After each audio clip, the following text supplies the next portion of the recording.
Welcome to the Deeper Thinking podcast. Certainty does not arrive at the end of thinking, it arrives at the beginning. Before reflection has time to intervene, the mind is already settling, already selecting, already closing down alternatives just enough to make the world usable. What appears obvious rarely feels constructed. It feels given. The stability we rely on is not something we slowly build after careful consideration. It is something we inherit from the way perception itself organises experience. This is not a flaw that can be corrected with more effort. It is what allows any effort to take place. To act at all requires a narrowing. Every decision depends on treating some possibilities as sufficiently unlikely to ignore. The mind cannot hold the full range of uncertainty open while moving through the world. It compresses, simplifies and stabilizes, not as a shortcut, but as a condition of functioning. Without this, even ordinary actions would begin to stall under the weight of competing interpretations. But what makes certainty indispensable also makes it difficult to see. Because it operates so early, it does not present itself as a conclusion. It presents itself as reality. The frame within which things appear is rarely experienced as a frame. It is experienced as the way things are. By the time doubt arises, it is already working within a structure that has been quietly established. This is where the tension begins, and it begins sooner than we tend to admit. The same process that makes the world coherent also filters it. What is stabilized is not neutral. It reflects prior expectations, learned patterns, and the need to reduce complexity quickly. What feels like clarity may already exclude what does not fit. What feels like recognition may already involve selection. The difficulty is not that certainty occasionally distorts. It is that distortion is inseparable from the process that produces certainty in the first place. The mind does not first encounter the world and then simplify it. It encounters a simplified version from the start. To question certainty, then, is not to step outside it. It is to notice how much of what appears self-evident has already passed through a process that makes it appear that way. The temptation, once the limits of certainty begin to show, is to turn against it entirely, to treat conviction itself as the problem. But this move collapses an essential distinction. Without some degree of shared, evidence-based certainty, thought does not become more honest. It becomes less usable. Action requires closure. Inquiry requires provisional agreement. Even doubt depends on something stable enough to doubt against. Scientific practice makes this visible. It does not operate in a state of constant suspension. It establishes results that can be relied upon, not because they are final, but because they have survived testing within particular conditions. These results are used, extended, and sometimes overturned, but they must first be treated as dependable. The same is true of law, where decisions cannot wait for perfect knowledge, and of everyday coordination, where trust depends on expectations holding long enough to matter. Certainty, in this sense, is not an error. It is a working commitment to what appears sufficiently supported. But this commitment is never as clean as it presents itself. What counts as evidence is shaped by available methods, by the limits of measurement, by the questions that are asked and those that are not. What appears settled often reflects a convergence within a particular framework, not a view from nowhere. Scientific knowledge advances through paradigms that organise what is visible and what remains peripheral.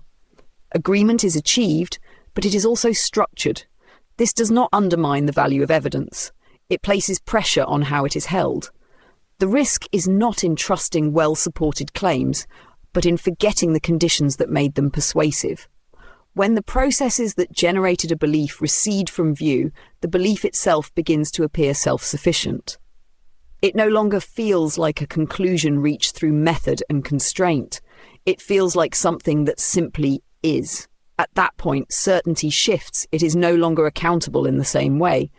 Challenges are not engaged as potential corrections, but as disruptions to something that has taken on a more stable form. The difficulty, then, is not that certainty exists, but that it can detach from the practices that keep it responsive. To treat certainty as the enemy is to miss this. The task is to maintain the link between what is held to be true and the conditions under which it might need to change. If certainty depends on interpretation, then interpretation itself becomes the point of greatest vulnerability. The mind does not passively receive a structured world. It assembles one. What is seen, recognized, and remembered is already shaped by expectations, prior experience, and the need to make sense of incomplete information. This is not a secondary process layered on top of perception. It is inseparable from it. Pattern seeking is often described as a strength, and it is. Without it, learning would stall and prediction would be impossible. But the language of finding patterns obscures something more difficult. The mind does not only detect regularities, it completes them. It extends fragments into wholes, fills gaps without noticing, and stabilizes impressions that would otherwise remain ambiguous. What feels like recognition may already include invention. This becomes visible in moments where the pattern fails. A sequence of events appears to confirm an expectation, even as small inconsistencies accumulate at the edges. A judgment feels increasingly obvious, not because it has been rigorously tested, but because it has been repeatedly applied. By the time doubt arises, it no longer appears as a neutral question. It feels like a disruption to something that has already taken shape. The difficulty is that there is no clear boundary where interpretation ends and projection begins. The same cognitive movement produces both. To see structure at all requires going beyond what is strictly given. But once that extension occurs, it becomes part of what is taken to be there. The mind does not easily mark the difference. What began as a hypothesis can be experienced as a feature of the world. This is why error can feel like certainty while it is happening. The signals that might correct it are filtered through the very framework that produced the mistake. What does not fit is reinterpreted, minimized, or treated as an exception. The pattern holds, not because it is fully supported, but because it organises how support is evaluated.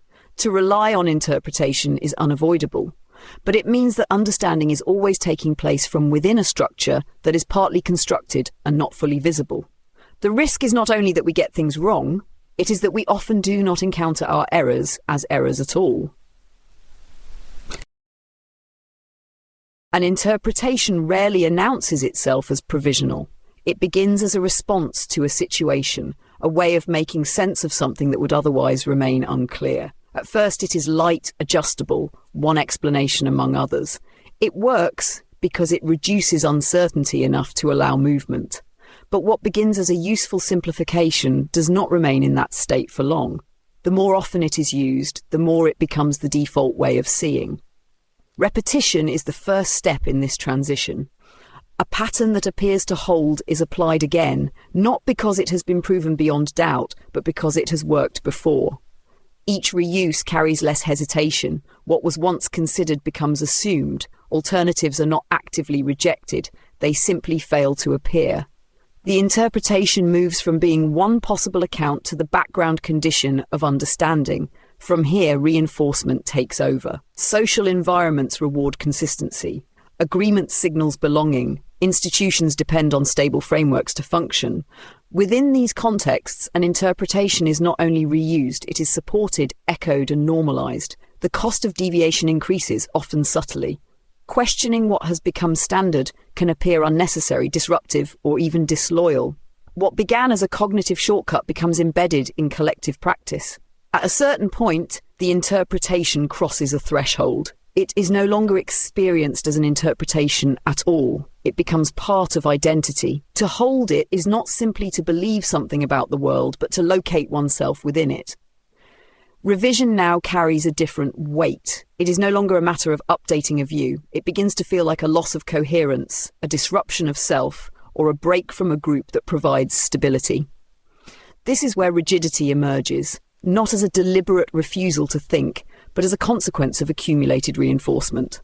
The belief is defended not only because it appears true, but because so much now depends on it remaining so. Evidence that conflicts with it is not merely evaluated. It is experienced as pressure against something that has become foundational. The transition from provisional understanding to fixed conviction does not occur in a single moment. It is the result of small stabilizations that, over time, become difficult to reverse. What was once a tool for navigating complexity becomes the structure that defines what counts as real. Once a belief reaches this point, its consequences are no longer confined to how a person thinks. They begin to shape what can be noticed, what can be said, and what can be done. The most immediate effect is not loud or dramatic. It is a quiet narrowing. Evidence that fits the belief is absorbed easily, often without scrutiny. Evidence that does not fit is met with friction. It is questioned more aggressively, explained away, or simply left aside. This is not experienced as bias, it feels like discernment. Over time, this asymmetry accumulates. The belief becomes increasingly insulated, not because it has been rigorously defended against all alternatives, but because alternatives struggle to gain a foothold. The world appears to confirm what is already held, even when contradictory signals are present. In this way, error can persist without ever being recognized as such. The mechanisms that might have corrected it are still in place, but they are no longer operating evenly.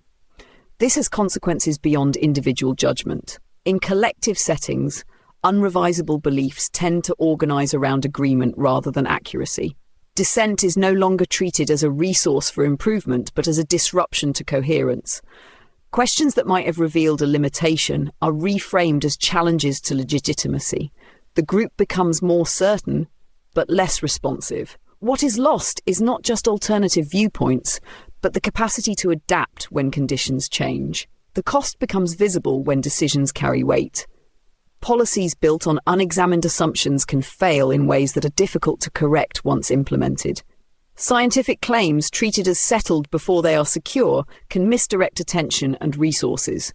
In more immediate contexts, relationships strain when one party cannot revise a position in light of new understanding.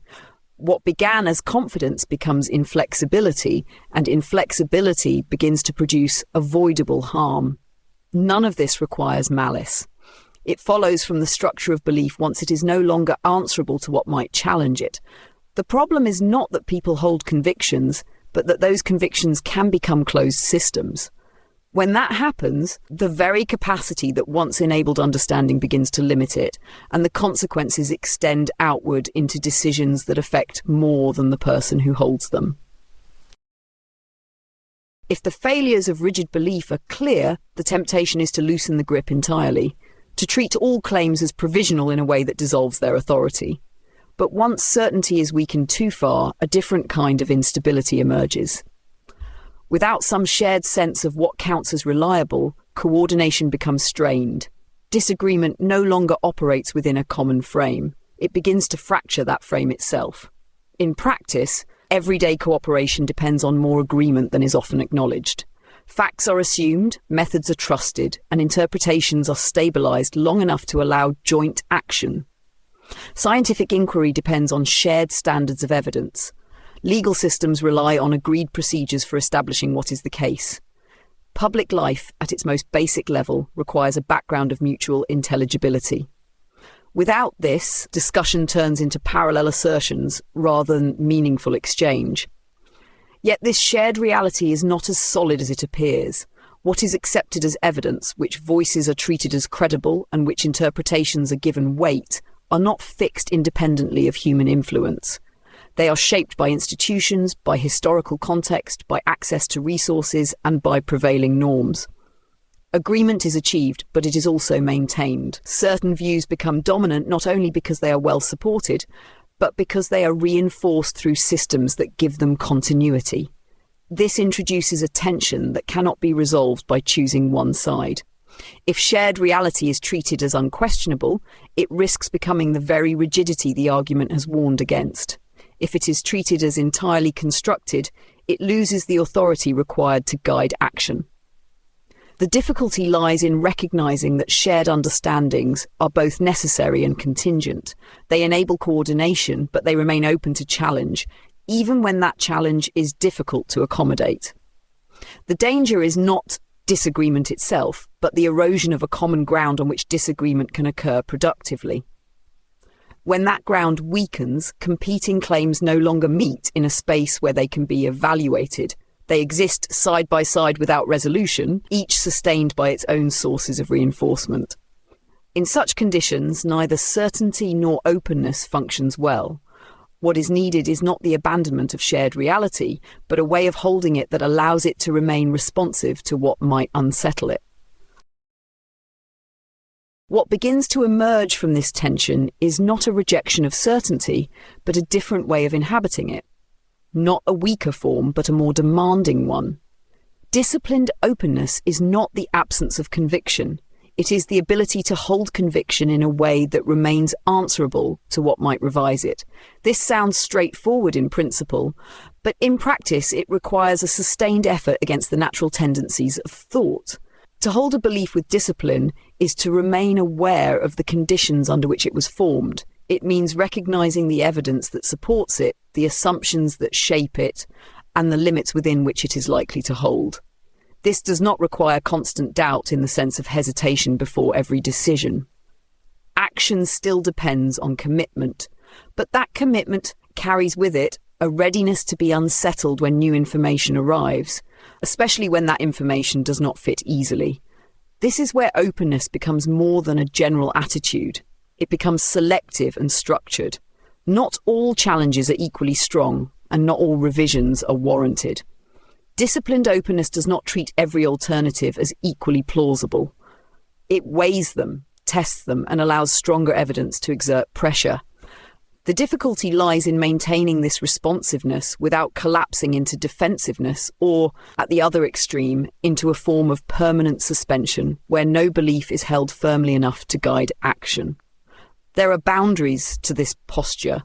It is not indecision because decisions must still be made under uncertainty. It is not a performance of humility where beliefs are presented as tentative while being protected in practice. Nor is it a refusal to judge. Judgment remains necessary, but it is exercised with an awareness that it may later require adjustment. What makes this demanding is that it introduces friction into thought.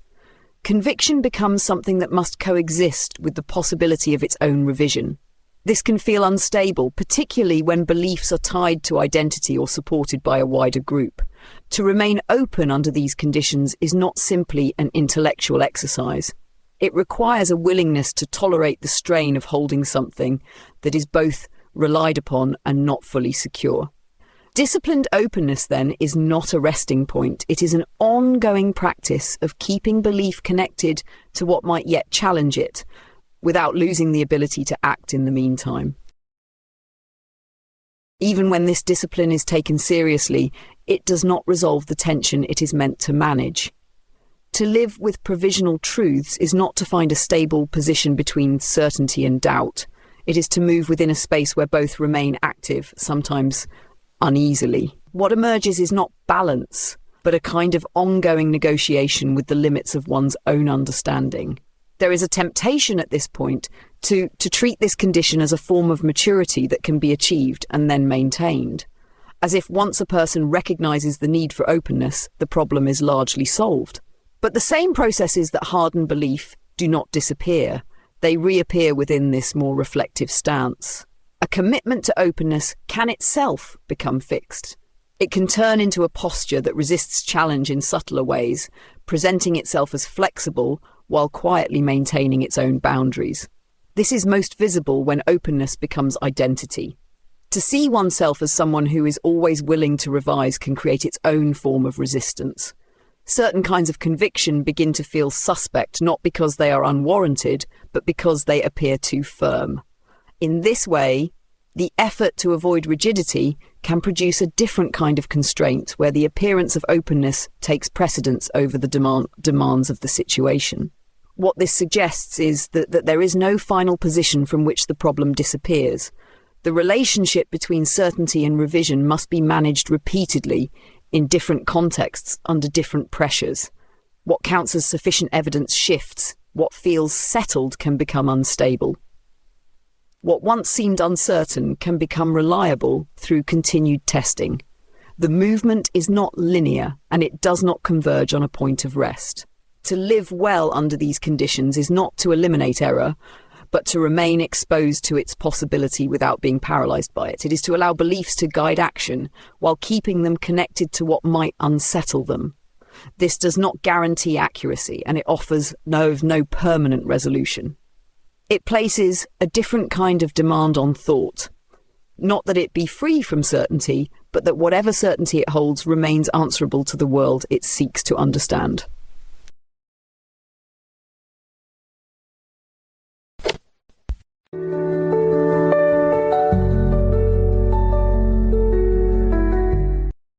Thank you for listening to this episode of the Deeper Thinking podcast. The Deeper Thinking podcast explores new philosophical ground by examining our rapidly evolving digital and political landscape. Each episode is built through rigorous ethical and research-based protocols. I use a digital narrator to help manage the workload. My goal is to invite fresh perspectives, thoughtful curiosity, and deeper understanding. Every episode takes considerable time and reflection to produce. Throughout the process, I'm guided by a strong moral core. If you enjoy my work, please consider letting me and others know. A review or rating on iTunes, Spotify, YouTube, or your preferred platform makes an enormous difference. Your support helps the podcast reach new listeners, fosters meaningful discussion, and keeps this project alive. Until next time.